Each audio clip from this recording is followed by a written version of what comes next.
Buongiorno e ben ritrovati con una nuova edizione del TG Flash di New Sicilia. In apertura stop ai lavori più a rischio dalle 12:30 alle 16 nei giorni con allerta caldo in Sicilia. A stabilirlo è un'ordinanza firmata dal presidente Schifani valida fino al 31 agosto, un atto di civiltà per proteggere i lavoratori, ha commentato così il governatore.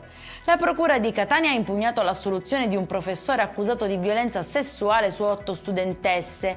I PM parlano di errore logico insanabile nella sentenza e criticano la durata del processo che si è trascinato per 9 anni. La parola ora passa alla Corte d'Appello.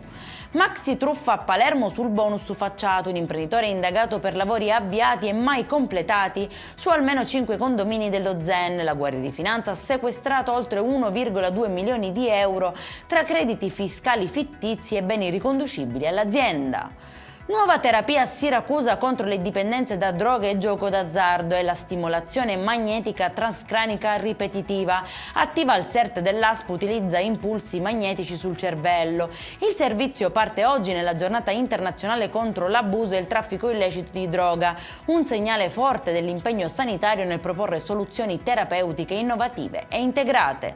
E in chiusura il Comune di Catania ha avviato ufficialmente il percorso di candidatura a Capitale Italiana della Cultura 2028.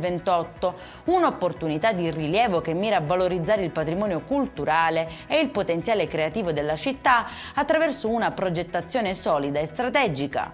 Per questa edizione è tutto, prossimo appuntamento alle 19:30. Buona giornata!